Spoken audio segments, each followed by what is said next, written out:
Rejoice, Mary, full of grace. The Lord is with you. I'll break off our engagement without accusing you, so no one will be able to execute you for adultery. Mary, who are you trying to fool? It is the truth. Who did you say they are looking for? The king of the Judeans. Tell them I am the king of the Judeans. They said the one who is about to be born. They say they have seen a star rise. From now on, all generations will call me blessed. The Almighty has worked great wonders in me, and holy is his name.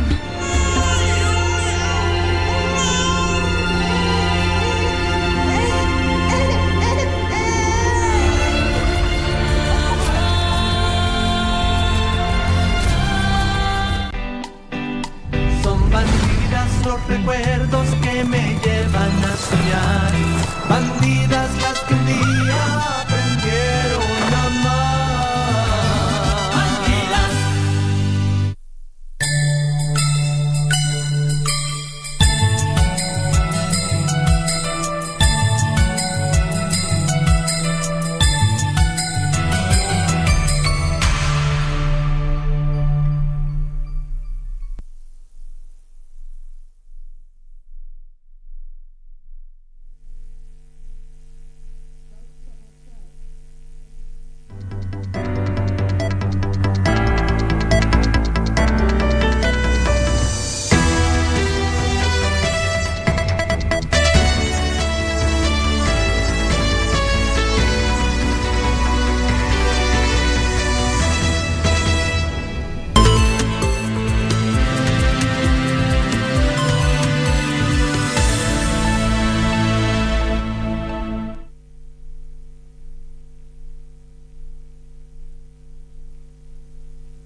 Good afternoon. It is the 23rd day of December, the year 2022. A very warm welcome to KBC Lunchtime News. Thank you for making time to join us. I am Nissy. Imano Lucy Mora is our sign language interpreter this afternoon. Now, police in Kilifi County are investigating an incident where a police officer is believed to have shot dead a boda rider outside the Malindi airport gate on Thursday night. Eyewitnesses claim the police officer had been ferried by the rider from a local pub and refused to pay upon reaching his destination.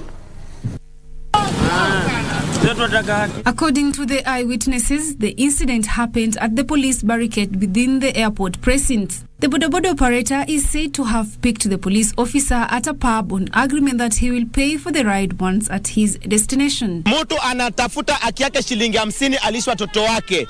Kupewa haki yake anapigwa risasi kwa sababu yeye ni serikali. Sasa inamaanisha sisi hatuna haki kama watu wa bodaboda. Anapigwa risasi kwa sababu ya kazi yake. Amebeba askari, lakini sasa huyo askari ndio hataki kumlipa, ndio akampiga risasi. Kwamba huyo askari achukuliwe hatua na tupate yani iwe funzo kabisa. Police were forced to shoot in the air to disperse the angry youths. Malindi Sub-County Deputy County Commissioner Thuangugi confirmed Thursday's incident, saying investigations are underway. Elsewhere, traffic along Loitoktok Ilasit Road in Kajiado County was disrupted for a few hours as tuk-tuk operators staged demonstrations following the death of one of their colleagues from neighboring Tanzania. Following the incident, the tuk-tuk riders are now accusing Kenya Revenue Authority officers of continuous harassment. Tumepoteza watu wawili sasa, huyu ni wa pili. Kuna kijana mwingine aligonga miti hapa akiwa anatorokea kwa design hiyo, huyu ni wa pili kupoteza.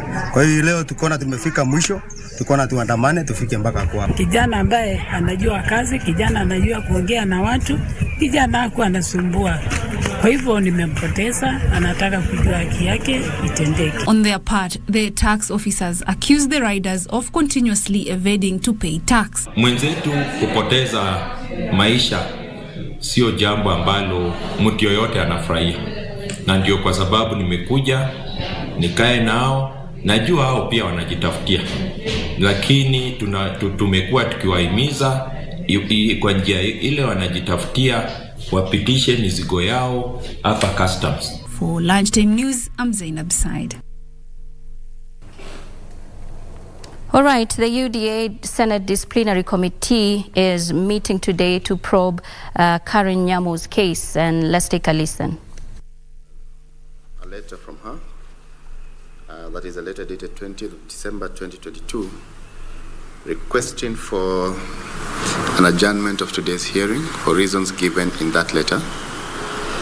We have considered that letter and we have responded accordingly. We have granted her request for more time. So this matter, together with others that are pending before the disciplinary committee of the UDA party, shall be heard on the 20th of January 2022 at 9 a.m. The senator has been advised by way of this letter. She shall be able to prepare her response. I'll probably get an advocate to work for her in the matter if she so wishes. And then we shall be able to convene as a full committee, hear the matter, and give our recommendations to the National Executive Council. So that is all for today. Right, and those are live pictures from the UDA Senate Disciplinary Committee that was happening just now. And Karen Nyamu, the nominated senator, through a letter to the committee, had requested for more time before she could appear before this particular committee, and that request has been granted for a later date in January. Now, moving on, the family of a man who was killed in 2019 in a scuffle that involved Cabinet Secretary Aisha Jumwa has pulled off from the murder case. The family of the late Gumbao Jola says there's no need of it being part of the case after the alleged main suspect was set free by the law. Jola was allegedly murdered during the Ganda ward by-election.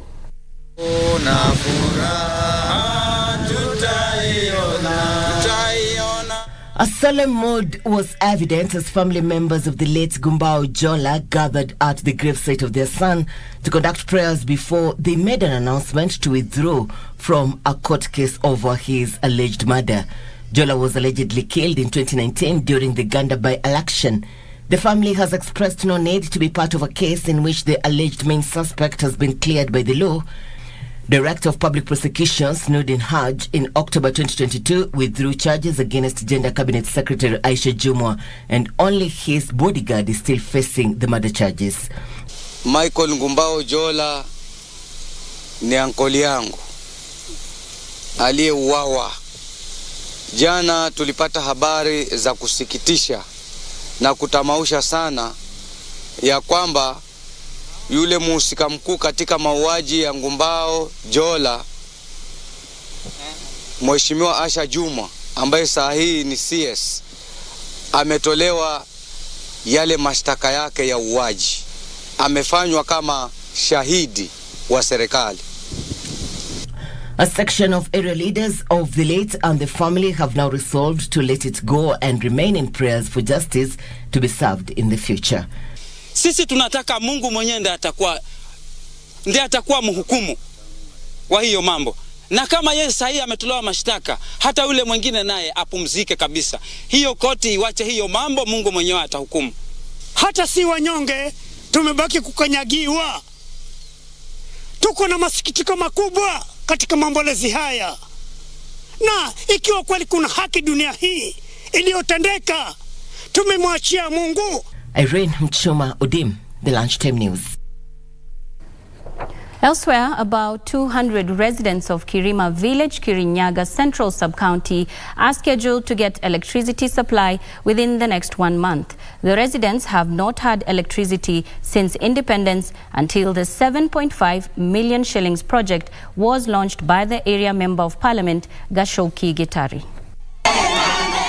The County Rural Electrification and Renewable Energy Corporation Supervisor Newton Kithaka asked the residents of Kirima Village, Kirinyaga Central to ensure they have their wiring certificate ready as well as PIN numbers required before the electricity connections are carried out. Tutaitana mkutano hapa na mtu wa Kenya Power wa marketing, tukuje ndio mjaze hiyo form, awaonyeshe venye unafaa kujaza, ujaze, alafu upeane hizo stakabadhi zingine. Meanwhile, the Kenya Police Service Directorate of Community Policing, Gender and Child Issues held a sensitization workshop in Narok County with the aim of enhancing the relationship between the police and the community. It has been a very interactive session together with the community policing agents just to enhance their capacity in dealing with criminal activities within the entire county. Elsewhere, Kiambu County Governor Kimani Wamatangi has paid hundreds of contractors and suppliers over 300 million shillings, saying he expects to clear 2 billion shillings pending bills so that the beneficiaries can reinvest. If you do business with us, we will reward by paying you back in time. Anybody who did business with this government when I sat in the office of governor, no one has been paid outside 14 days for anyone who has applied. Finally, former Kakamega County Senator Cleophas Malala is advocating for dissolution for all parties under Kenya Kwanza Alliance in preparation for the 2027 general elections. He made the call in Kakamega during homecoming of Sewe, ward member of the county assembly. Tukitaka tuwe na chama strong, tuunde chama kimoja ambacho kinaitwa Kenya Kwanza. Tuache kuwa na vyama kando kando ndogo ndogo. Tunataka tuwe kwa hiyo chama moja, iongozwe na rais, iongozwe na Musalia Mudavadi na Moses Masika Wetangula na deputy president wetu Rigathi Gachagua. Lucy Uside for Lunchtime News. Meanwhile, an elders' council has expressed concern over current moral decadence in the local community and called for interrogation of the cultural life. Speaking in Kisii town, the Abagusi Culture and Development Council condemned anti-social acts, saying they go against the community's deeply ingrained norms and values. The national chairman, Matundura Araka, decried public executions of the elderly and disclosed a strategy to engage people at the grassroots in tackling the phenomena. Sasa tutaenda kwa ward siko 65 hapa Kisii. Tunataka kutafuta njia ya kuenda kwa hizo wards, tuongee na wananchi kwa karibu ile. Tuwe karibu na wananchi, tuongee kwa ward. Tutaongea kwa sub counties siko 16. Tuongee hapo. Na tumepatiwa habari ya kwamba tukitaka ile hall ya serikali huko ng'ambo ya Karicha, tutakuwa tukifundisha vijana wengi wanachapa hapa town na nje. Watakuwa wakiitwa kila mwezi wakija hapo wafundishwe na hao wazee jinsi wanaweza kuishi kwa njia nzuri, sio hizo njia mbaya. Tutatumia kanisa kuona tumesuluhisha haya maneno, tulisema hiyo. Tutaongea hata kwa mashule, tutatafuta kila mbinu tuone mambo haya yameingia kwa watu wetu kabisa kwa njia zote, wale wanaishi hapa Kisii, wale wanaishi hata towns.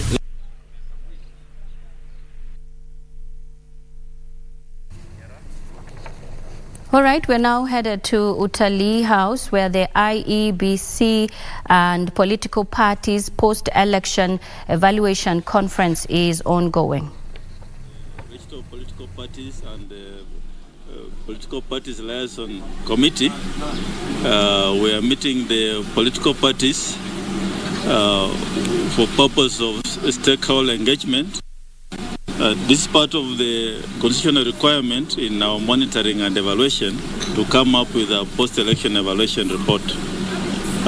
As you all know, the election cycle is continuous. It ends with the conclusion of the conclusion size and the publication of the post-election evaluation report, which we hope to launch sometimes in January. On the launch of that report, that will conclude the 5 years. And it will now start the next phase of 5 years, which will lead up to the 2027 general election. But that's what we are doing here, looking at success stories, looking at where we went, we had challenges, and how to correct those challenges. And part of it will be informed by legal reforms. The three institutions have agreed that when it comes to amending the Elections Act, Political Parties Act, and which covers the PPLC. We shall sit together again in another forum and look at the legal reforms when the time comes. So that's what we are doing here. You asked me about 6 years. Yes, it's been tough. We went through challenges, but 2022 election was a success as far as the Commission is concerned. A lot of success stories, and we want to build on those success stories. And the team that will come after us, when they do come, we shall ensure that there are enough handover reports, including this PA report and what we have done the last 6 years, so that they can pick it up from there. So I feel good. I feel I've made my contribution to the institution and to strengthening democracy in this country. All right, live pictures there from Utali Hotel, and you've seen the IEBC and political parties post-election evaluation conference, and the IEBC chair or former chair Wafula Chebukati is talking about them going through the general elections of 2022 and seeing how we can do better, the successes and the failures, and that complete story will be coming to you later. Kamche Menza is on that story. Now moving on, Kilifi County residents have been urged to embrace a tree planting culture in order to increase the region's forest cover in line with the 15 billion tree planting campaign launched by President William Ruto. Environment stakeholders lauded the county's 23.8% forest cover, but lamented that the charcoal burning culture is slowly derailing them from reaching 30% by 2030. The stakeholders spoke at the Chakama Smallholder Irrigation Project during a 3,000 tree seedlings planting exercise.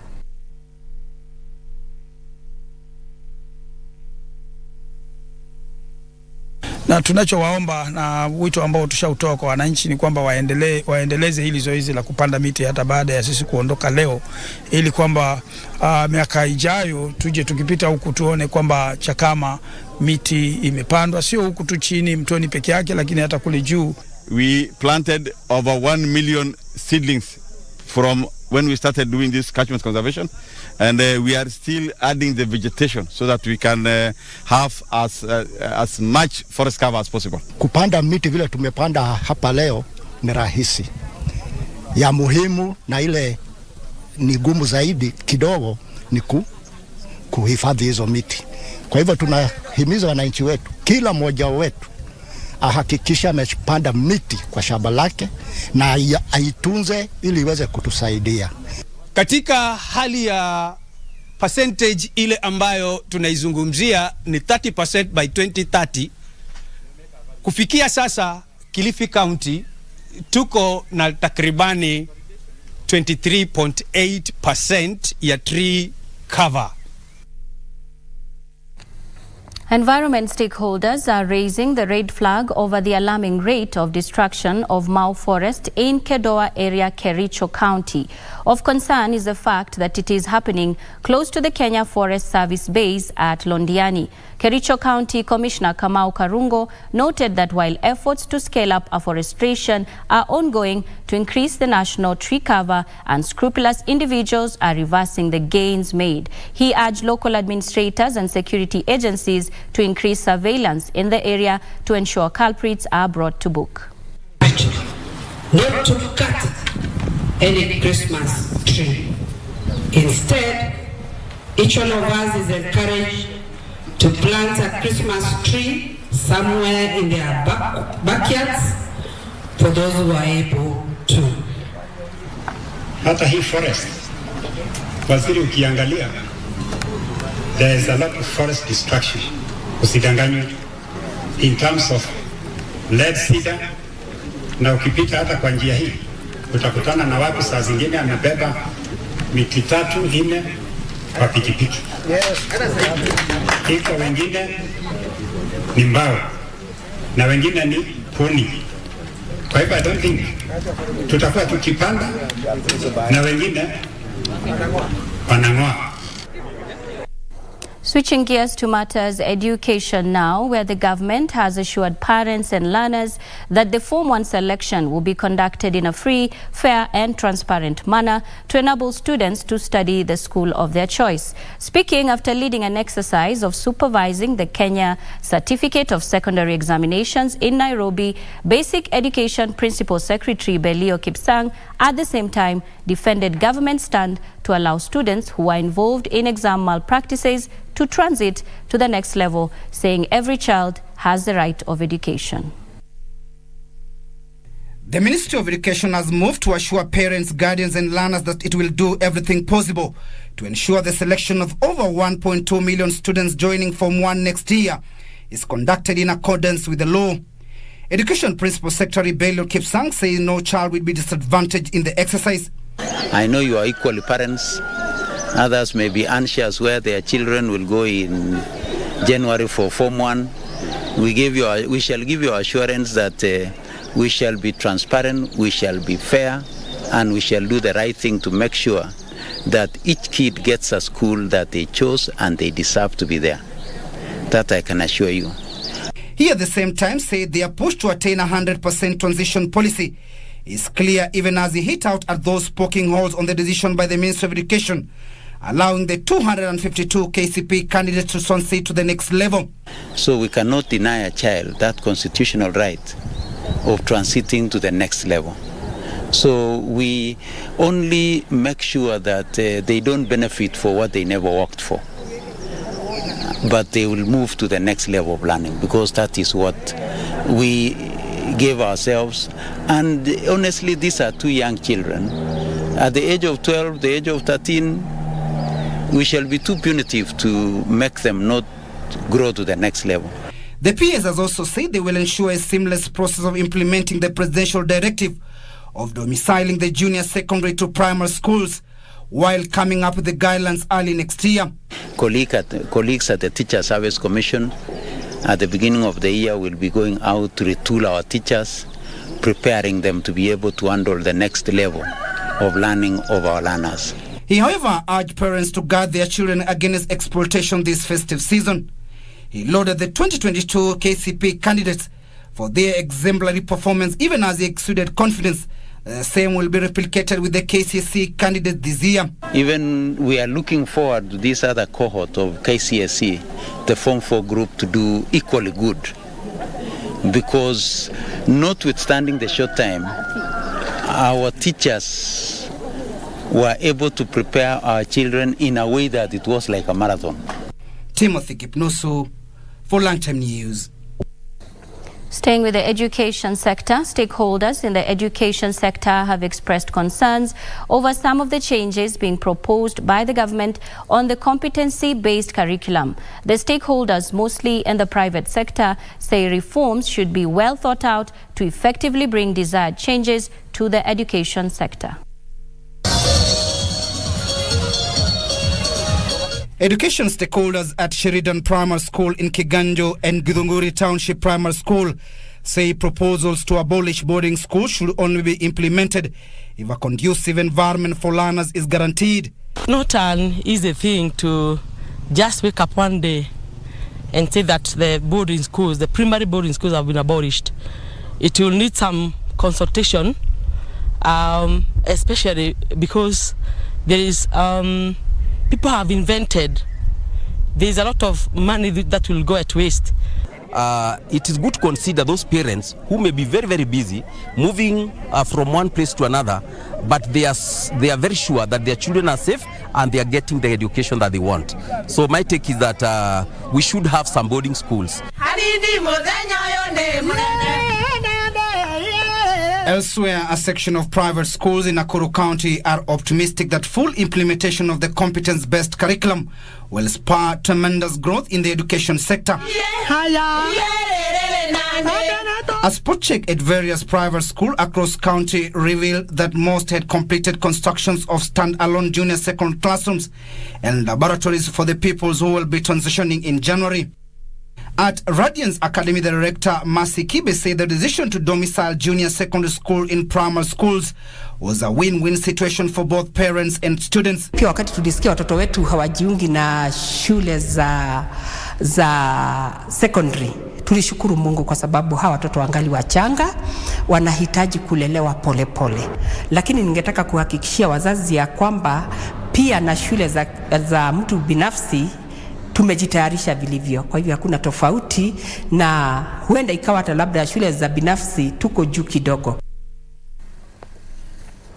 Elsewhere, the government of Kenya has set up cultural festivals across 47 counties to promote peace in all regions. Principal Secretary for State Department of Culture and Heritage, Umi Bashir, further said the initiative was also a way of equipping reformed youth and women with scale-up business skills. Speaking in Wajir County during her touring Wajir Museum office, Bashir challenged the women groups to form cooperative societies that will bring them income-generating activities. I would encourage that we use our culture to bring unity and also to bring peace within ourselves. She urged the women to fight for their space in the economic and business world, adding that the government will continue championing to promote women empowerment at different stages in their careers. I think we have brilliant opportunities. Yeah, we have women here who are ready to showcase their talents and ready to work with us. The CEO Ushanga Kenya Initiative, Dorothy Mashipei, while echoing the PS remarks, challenged women to come up with tangible ideas that can turn into economical empowerment. One of the things Madam PS has said is actually women have to come together as cooperatives.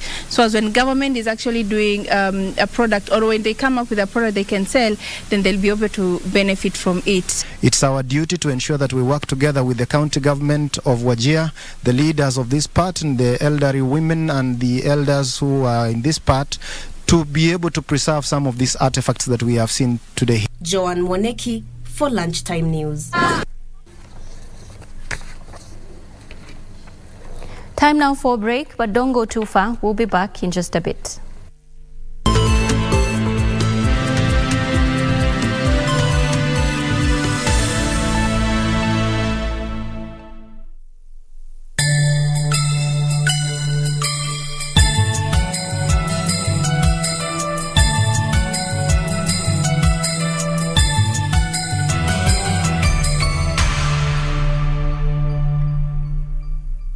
To get the pit as your skis are tuned, dial star 811 star 397 hash. You may be in the pit. You do not see how you could get out.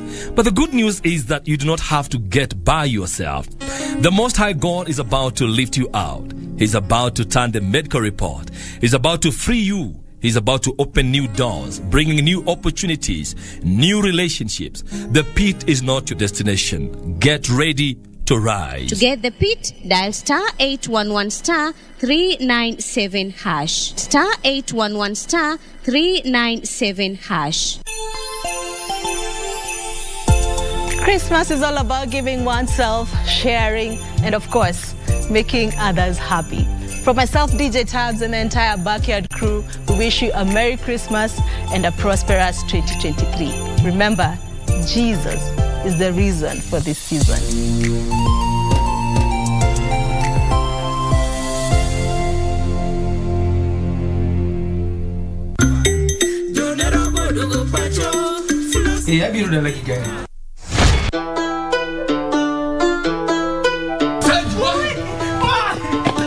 Nairobi nyaka Kisumu kani mujonya kama melito cheka Spain tokajo. Ma, osechopo. Yani tinde Andrea wadwa. En wende dalagi. Mama, ko winj dholuo. Nyalego ka. Awaro.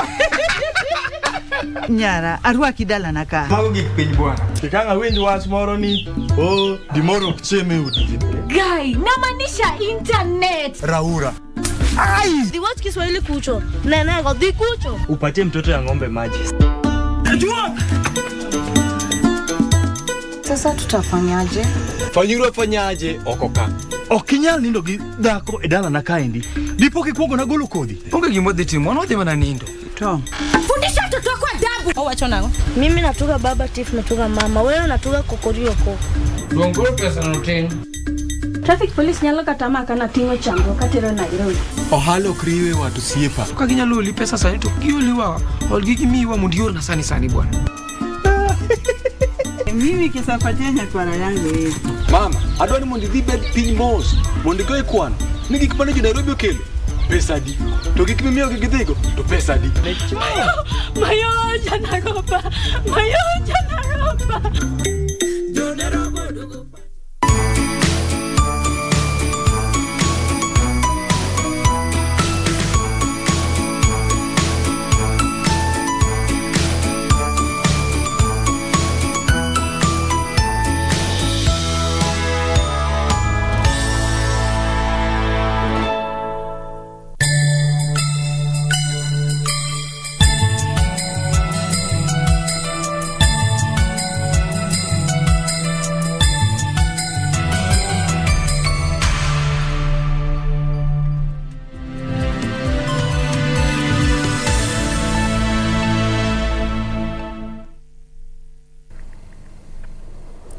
Welcome back. Thank you for staying with Lunchtime News.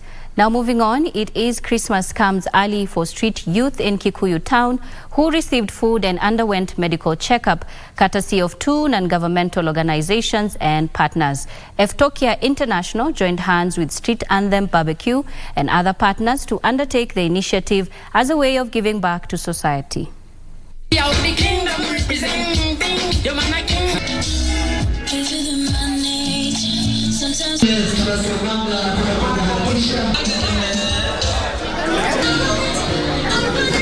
Instead of having us coming together and giving these guys just food and then going home, we want to give them a permanent solution. We want to instill skills. So the end game is to have more responsible men and women and to reduce the number of street families at the end of the day. We are in a Christmas holiday and we felt it's good to give our friends, as you can see them, a good Christmas. We celebrate with them. At least they feel they are not left out in the society and they feel that they are one of us.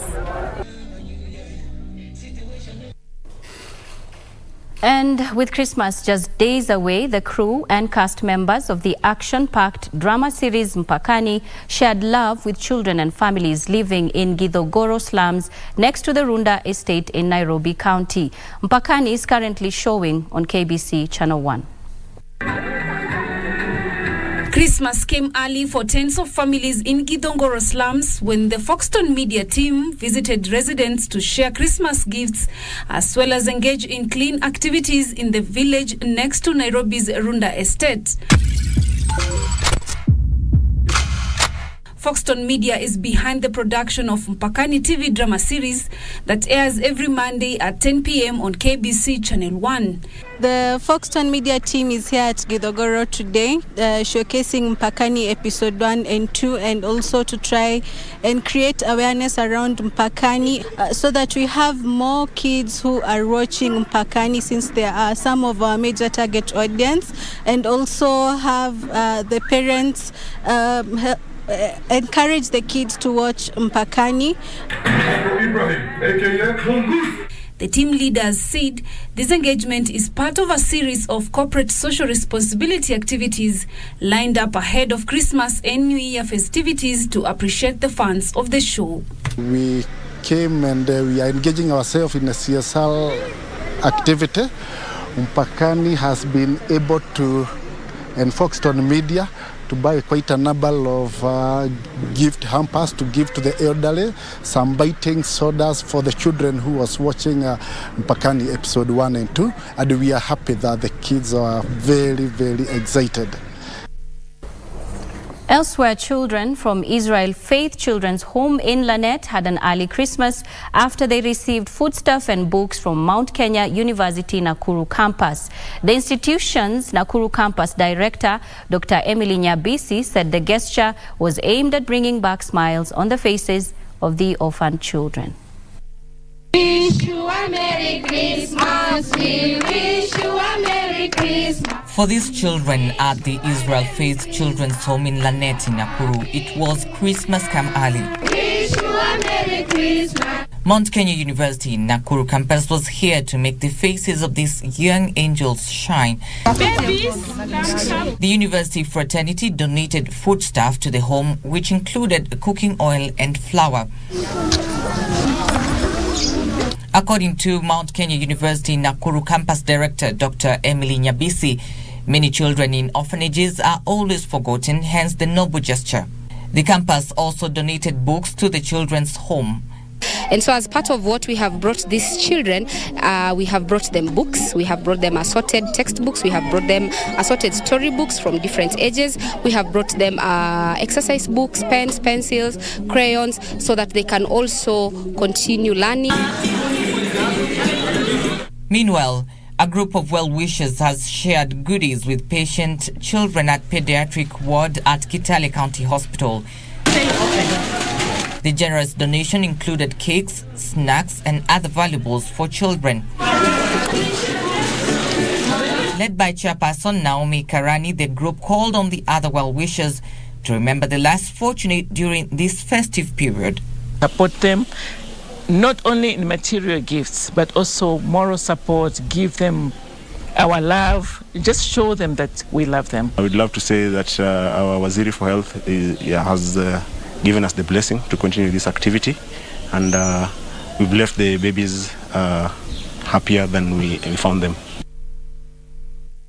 Moving on, over 80 families in Bodoi, Kilifi South constituency are demanding the national government's intervention after 4 private developers allegedly fenced 75 acres of land that the locals claim ownership to.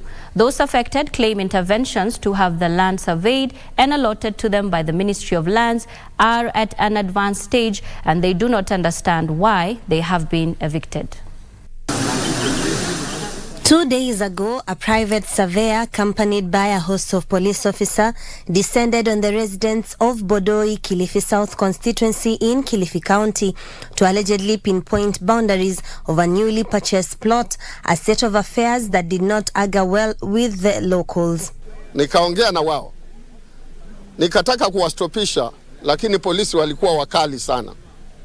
Wakasema hiyo kazi lazima iendelee hata kwa nguvu. Basi wakaendelea, wakaweka hizo points zao. Zilikuwa gari 2 za polisi, cruiser 2, na kulikuwa na gari kubwa ambayo nafikiria ilikuwa ya yule bwenyenye. Kama ni ardhi ya serikali inagawanywa, surveyor wa serikali ndiye anatakiwa kufanya hiyo kazi. Lakini hii tunaona kwamba ni surveyor binafsi ambaye ametumiwa kuja kutambua hii eneo ili kupewa bwenyenye. Mimi nimezaliwa pale, babangu amezaliwa pale, babu amezikwa hapo toka kitambo. Tukitoka pale tuende wapi?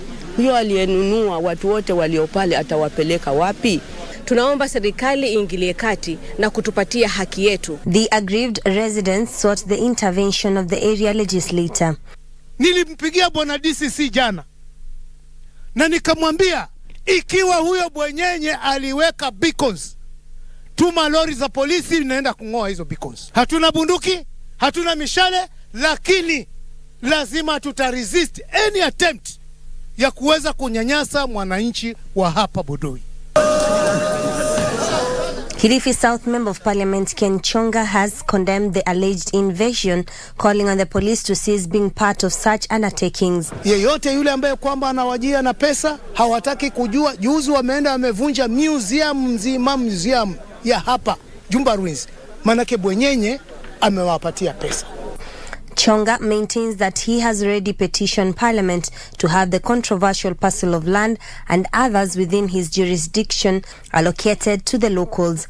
Vile ambavyo kwamba rais yeye mwenyewe aliahidi ya kwamba atahakikisha wenye ambao ni maskota hawanyanyaswi na mabwenyenye, langu mimi ni kusihi ya kwamba ahakikishe anaweka taratibu ambazo kwamba zitahakikisha kwamba mnyonge hanyanyaswi zaidi ya pale ambapo amefika. Juni Karisa Mbele from Mombasa County.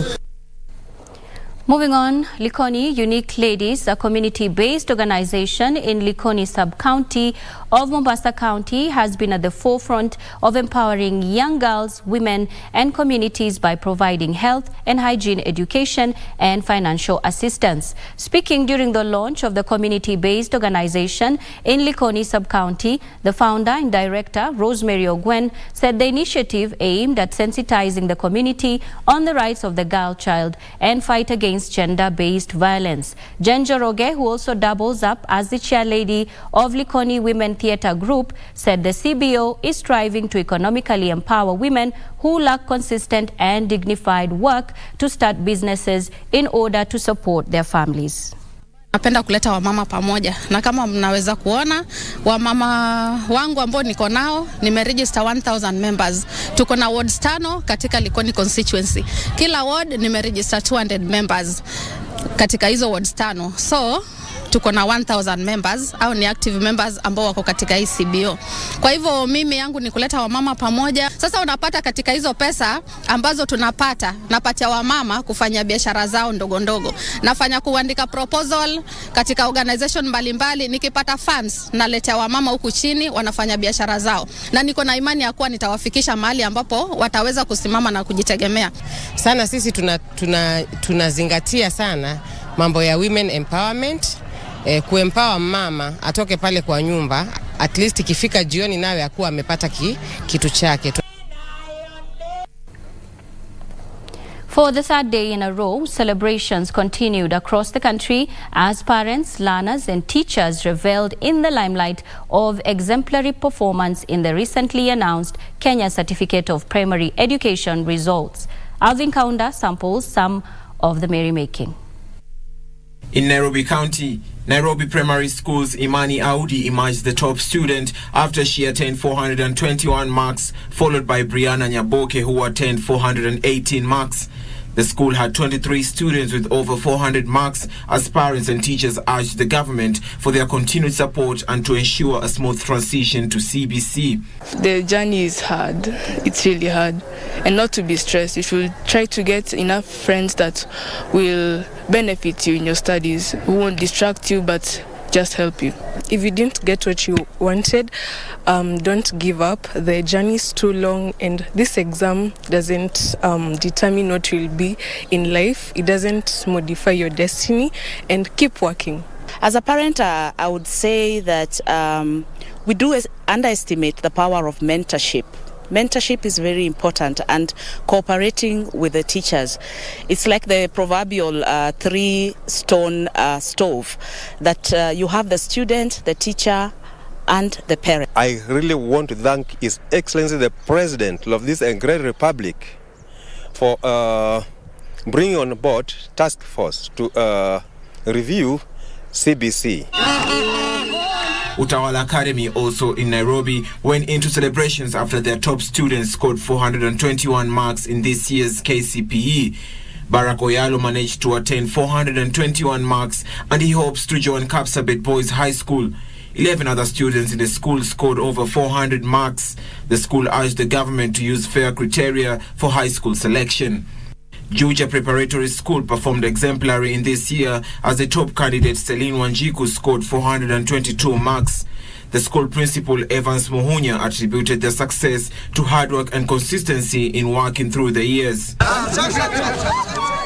Meanwhile, in Lafay Sub-County, Mandera County, Lafay Primary School emerged as the top school in the county with Abdisalam Hussein scoring 403 marks.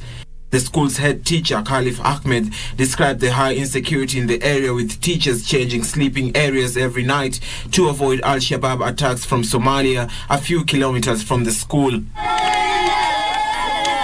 In Tana River County, Dube Abdulatif Yaqub from Hola Ama Primary School in Hola Town got 403 marks, becoming one of the top performers in the county.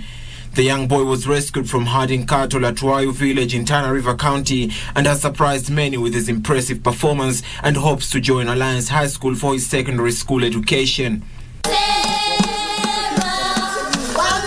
Finally, Chemelil Sugar Primary School is still in celebration mode after posting improved mean score of 370, up from 363 last year. Head teacher Charles Olilo attributes the feat to concerted dedication of the staff, learners and parents. For Lunchtime News, I'm Alvin Kaunda.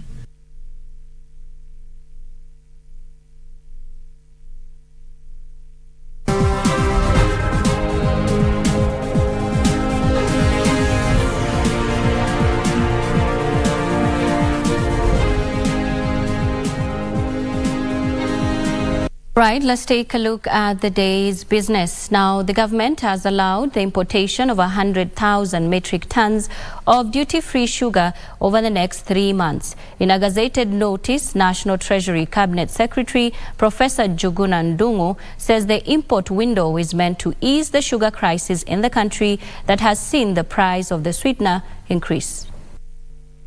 The government has been keen on lowering food prices through zero-rating food imports in a bid to cushion Kenyans against the high cost of living. The government has gazetted the importation of zero-rated white maize and rice to reduce the prices of maize flour and rice products. The government has earmarked key foodstuffs for import duty exemption, and sugar is the latest commodity to secure the tax waiver. Sugar traders have been given a 3-month window to ship in duty-free sugar to plug the current deficit. According to the National Treasury, 100,000 tons of sugar is required to solve the current crisis that has pushed up the price of the sweetener. This comes just months after Kenya cut her sugar imports by almost half, after local millers increased production by 11%. Latest data from the Kenya Sugar Board shows that the total sugar crushed in October this year was 836,554 tons, up 23% month on month. During the period under review, total sugar production was 74,082 tons, up from 60,388 tons produced the previous month. Total sugar imports for the month of October were 13,933 metric tons for both white refined and milled white or brown sugar. This is 32% lower than the 20,326 metric tons produced in September. Benson Druba reporting for Lunchtime News. You will not be able to use the commuter rail services within Nairobi and satellite towns until the 3rd of January 2023. In a statement, Kenya Railways says the commuter rail services within Ruiru, Embakasi Village, Kikuyu, Syokimau, Limuru and Lukenya in Kitengela will be closed between December 22nd and January 3rd, 2023. Kenya Railways did not, however, give any reason for the scaling down. Commuter rail services within Ruiru, Embakasi Village, Kikuyu, Syokimau, Limuru and Lukenya in Kitengela have temporarily been closed as from Thursday, December 22nd to January 3rd, 2023. In a statement, Kenya Railways has said the link services between Nairobi Central Station and Nairobi Terminus every day at 0630 hours, 1200 hours and 2010 hours are unaffected. The corporation said that the services operational during the festive season include Madaraka Express passenger services to and from Mombasa and Nairobi that operate daily and Kisumu to Nairobi. The train ticketing service shows that Madaraka Express passenger train was fully booked from December 22nd to December 27th as holidaymakers flock to the coastal region for the festive season. Data from KNBS shows that the standard gauge railway passenger train ferried 1.7 million passengers in the first 9 months of 2022, a 28% jump as compared to the same period last year. KNBS noted that usage will hit a new high as the demand surges ahead of the festive season. Within the same period, the train ferried 4.55 million tons of cargo between January and September, up from 3.92 million tons recorded in the same 9 months in 2021. Weri Mujenga for Lunchtime News. And former Transport and Infrastructure Cabinet Secretary Engineer Michael Kamau has been appointed the chairperson of the National Health Insurance Fund, NHIF, for a period of 3 years. Engineer Kamau is among 7 high-profile people appointed by President William Ruto to chair boards of several parastatals.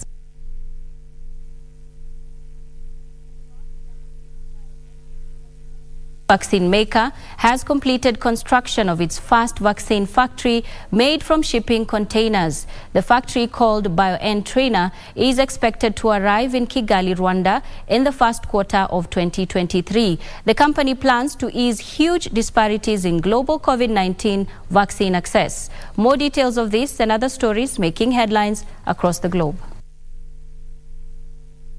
In February, the company planned to develop a vaccine factory using shipping containers and send it to Africa as assembly kits to ease what the World Health Organization has described as huge disparities in global COVID-19 vaccine access.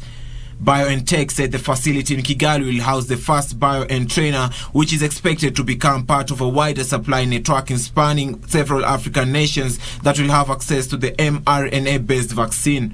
Meanwhile, economic growth in the Central African CEMAC zone is expected to reach 3.4% in 2022 and rise gradually to above 3.5% in the medium term, according to IMF. The outlook for 2023 is broadly positive, driven by high oil prices, the lifting of COVID-19 containment measures, and assumed continued prudent management of the oil windfall. Public debt is expected to decline to close to 40% of GDP by 2026, down from about 53% of GDP in 2022. Inflation is projected to slow to 3.3% in 2023 and revert to below 3% from 2024 if monetary policy remains tight. Finally, the Ghanaian government has completed discussion to operationalize the barter of gold for oil products in January 2023. The barter of gold for oil represented a major structural change of the economy. This has become very necessary because the demand for foreign exchange by oil importers in the face of dwindling foreign exchange reserves resulted in depreciation of the cedi and increased the cost of living with higher prices of fuel, transportation and utilities. The new policy regime will enable Ghana to use gold rather than the US dollar reserves to buy oil products. It will fundamentally change Ghana's balance of payments and significantly reduce the persistent depreciation of the Ghanaian currency with its associated increase in fuel, electricity, water, transport and food prices. On the international scene, travelers have been warned to expect disruption by Border Force staff at UK airports whose strike could go on indefinitely unless the government enters talks over pay. The staff said the strike was a last resort after the UK government refused to increase its offer of a 2% pay rise. Here are the details of this and other stories making headlines across the globe. Thousands of travelers arriving in the UK have been told to expect disruption over the festive period as passport control staff began a strike on Friday. At airports, about 1,000 Border Force staff, many of whom check passports, are staging the first of a series of strikes from today to Monday and from Wednesday to Saturday next week. Employees will walk out at Heathrow, Gatwick, Manchester, Birmingham, Cardiff and Glasgow airports, as well as the Port of New Haven. The sector is the latest to take industrial action over pay, jobs and conditions, with postal workers also walking out on Friday and national rail strike starting again from Christmas Eve. Meanwhile, Japan's core consumer inflation hit a fresh 4-decade high as companies continued to pass on rising costs to households.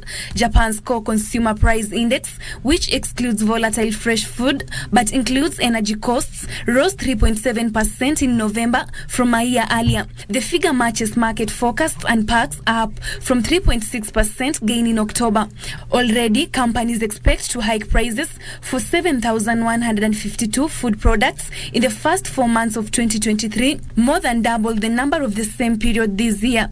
Finally, crude oil prices rose more than $1 today on expectation of a drop in Russian crude supply, which helped offset worries of a hit to U.S. transport fuel demand growth as a looming Arctic storm threatens travel during the holiday season. Brent crude was up 0.9% to $81.7 a barrel, while the U.S. West Texas Intermediate crude rose 1.2% to $78.40 a barrel. Russia may cut oil output by 5% to 7% early 2023 as it responds to price caps on its crude and oil products by halting sales to the countries which support them. Terry Njenga, Lunchtime News.